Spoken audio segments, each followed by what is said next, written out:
Imagine losing an empire worth billions, all because of a $40 late fee. Sounds like a joke, right? But that tiny mistake gave birth to Netflix, the company that went on to crush Blockbuster, the king of Friday nights. And the crazy part is, Blockbuster had every chance to win this war, but their arrogance and short-sightedness led to one of the biggest downfalls in business history.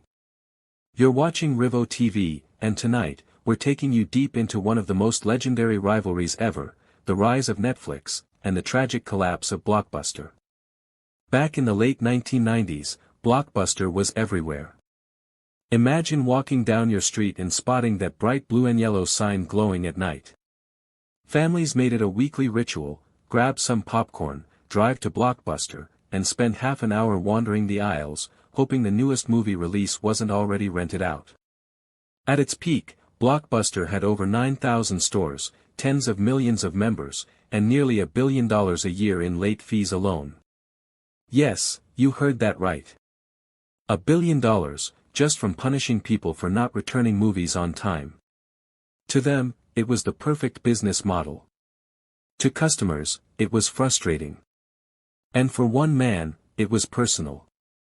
Reed Hastings had rented the movie Apollo 13. He returned it late. That mistake cost him $40 in fees. And as he stood there, annoyed and embarrassed, a thought struck him: why should we even have late fees? Why should people have to drive to a store, fight over the last copy of a DVD, or get punished for being a little late? That frustration gave birth to an idea so bold it sounded impossible at the time: movies delivered straight to your door, with no late fees. That idea was Netflix. But let's be honest, in the beginning, Netflix was a mess. Reed Hastings teamed up with Mark Randolph, and the two built a tiny startup where the office desks were made out of old wooden doors. They had a bell that rang every time an order came in, and at first, it didn't ring very often. They thought people would rent DVDs by mail, but most customers just wanted to buy them. That wasn't sustainable. They were burning through cash, barely surviving, and no one believed in them. Then came their breakthrough: the subscription model. Instead of paying every time you rented a DVD, you could pay a flat monthly fee and rent as many as you wanted. Keep them for as long as you liked, no late fees, no stress. Customers loved it. It felt like freedom. For the first time, Blockbuster wasn't the only option. But here's where it gets even crazier. In the year 2000, Reed Hastings walked into Blockbuster's headquarters with a simple offer: buy Netflix for $50 million. At the time, Blockbuster was worth billions. The executives laughed him out of the room. To them, Netflix was a joke, a small company that would never threaten their empire. But what they didn't realize was that Netflix wasn't just building a rental service, they were building the future of entertainment. As Netflix grew, Blockbuster tried to respond. They launched their own DVD by mail service, but it was too late. They were stuck in their old ways. Most of their revenue still came from late fees, and they were too scared to give that up. Netflix, on the other hand, was gaining momentum fast. Customers were switching over, word was spreading, and the blue and yellow giant started to stumble. Then came the next big leap: streaming. Imagine this: no more waiting for DVDs in the mail. Just click a button, and the movie starts playing instantly on your screen. Today it sounds normal, but back in the mid-2000s, it was revolutionary. Netflix saw it coming and invested heavily. Blockbuster? They ignored it. They thought people would never want to watch movies on a computer screen. They couldn't have been more wrong.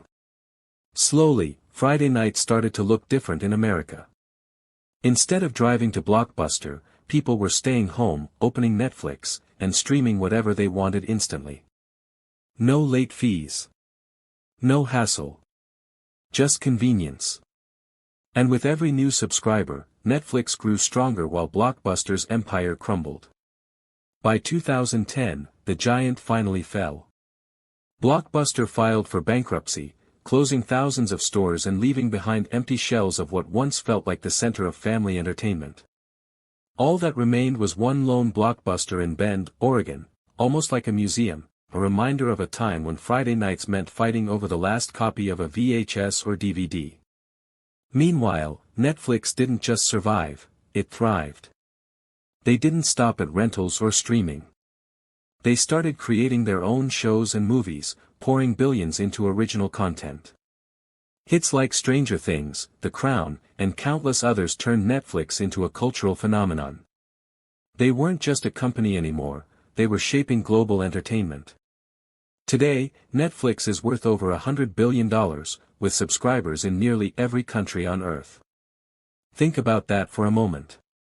One $40 late fee, one frustrated customer, and one bold idea completely changed the way the world watches movies and TV. It's not just a story about business, it's a story about vision, about risk-taking, and about how arrogance can destroy even the most powerful empires. So next time you hit play on Netflix, remember, this all started because Blockbuster laughed. And that laugh cost them everything.